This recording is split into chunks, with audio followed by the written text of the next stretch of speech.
নমস্কার বন্ধুরা, অনেক দিন পর আমি ফিরে এলাম নতুন গল্প নিয়ে। আমার ইউটিউব চ্যানেলে তোমাদের সকলকে স্বাগত। আমরা বেশিরভাগ সময় ভুলে যাই সমস্যার মধ্যেই লুকিয়ে থাকে তার সমাধানের চাবি। এই নিয়েই আমার আজকের গল্প। এই গল্পের প্রেক্ষাপট প্রাচীন ভারতবর্ষ। সেই সময় বিদ্যার্থীকে পড়াশুনো করতে হতো গুরুগৃহে থেকে। শিক্ষা শেষ হলে তারা ফিরে যেত নিজেদের বাড়ি, শুরু করত নিজেদের শিক্ষা অনুযায়ী কাজকর্ম। আজকের গল্প একজন বুদ্ধিমান শিষ্য তার গুরু ও গুরুপুত্রকে নিয়ে। শিষ্যের বুদ্ধিতে গুরুপুত্র কিভাবে পেল সমস্যার মধ্যে সমাধানের চাবিকাঠি, তা জানতে হলে দেখুন পুরো ভিডিওটি। তাহলে শুরু করি আজকের গল্প। অনেককাল আগে এই দেশে একজন গুরুমশাই ছিলেন। তার ছিল অনেক আবাসিক শিষ্য। সেই শিষ্যদের মধ্যে একজন ছিল বেশ বুদ্ধিমান। সে আর কয়েকদিন পরেই পড়াশুনো শেষ করে ফিরে যাবে নিজেদের বাড়ি। সেই বছরই গুরুমশাইয়ের পিতা হবার সৌভাগ্য হয়েছে। সেই সময় প্রচলিত বিশ্বাস ছিল শিশুর জন্মের 6 দিনের দিন রাত্রিবেলায় বিধাতা পুরুষ আসেন ভাগ্য লিখতে। এদিকে গুরুমশাইয়ের ওই দিন রাতে এক যজমানের বাড়িতে আমন্ত্রণ। তাকে সেখানে থাকতেই হবে।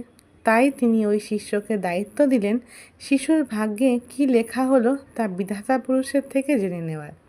সেই মতো শিষ্য আঁতুড় ঘরের সামনে জেগে বসে রইল। শেষ রাতে বিধাতা পুরুষ যখন ভাগ্য লিখে চলে যাচ্ছেন, তখন শিষ্য জানতে চায় তিনি কি লিখলেন। অনেক অনুরোধের পর বিধাতা পুরুষ বললেন, এই শিশু বড় হয়ে যতই পরিশ্রম করুক না কেন, এর কাছে থাকবে 1 বস্তা ধান আর একটি গরু। শিষ্য জিজ্ঞাসা করলো, আপনি এমন কেন লিখলেন? তখন বিধাতা পুরুষ বললেন, আমি শুধু কলম ধরে থাকি মাত্র, লেখে ওই কলমই, এই লিখন বদল করা যায় না। পরের দিন গুরুমশাই ফিরে আসলে তাকে সব জানিয়ে শিষ্য ফিরে গেল নিজের বাড়ি। এরপর কেটে গেছে অনেক বছর। শিষ্যটি এখন নিজেই টোল খুলে অধ্যাপনা করে, তারও অনেক ছাত্র। একদিন তার মনে হলো যাই দেখে আসি সেই গুরুপুত্রকে, এখন কেমন আছে সে, কি করছে।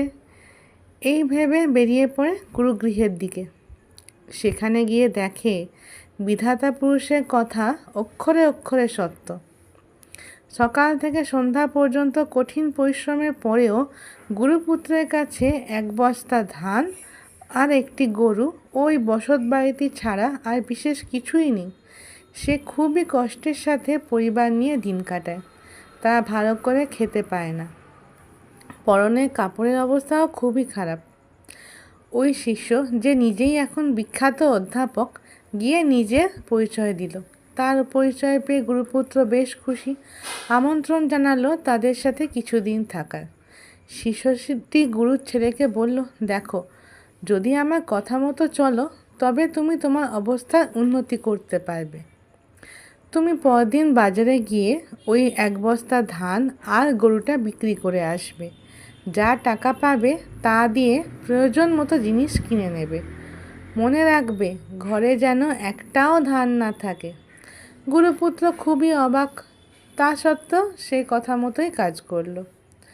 বাজারে তার ধানের বস্তা আর গরু বেশ ভালো দামে বিক্রি হয়ে গেল। সেই টাকা দিয়ে সে পরিবারের সকলের জন্য খাবার আর জামা কাপড় কিনল। অনেক দিন পর তারা সবাই ভালোভাবে খাওয়া দাওয়া করলো, ভালো কাপড় পরলো। পরদিন গরুর ডাক শুনে সবাই এসে দেখে কে যেন 1 বস্তা ধান আর একটা গরু রেখে গেছে। সকলে তো বেশ অবাক। সব থেকে বেশি অবাক হলো শিষ্যটি নিজে। সেই দিনও শিষ্যের কথা মতো ধানের বস্তা আর গরুটা বিক্রি করে এলো গুরুপুত্র।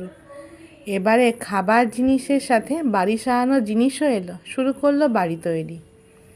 আবার পরদিন সকালে সবাই উঠে দেখে 1 বস্তা ধান আর একটা গরু আগের দিনের মতোই কে রেখে গেছে। আবার একইভাবে সেগুলোকে বিক্রি করে টাকা পেল। তাদের অবস্থা এখন আগের থেকে অনেক ভালো। পরিবারের সবাই খুব খুশি, সকলেই শিষ্যের কাছে কৃতজ্ঞ।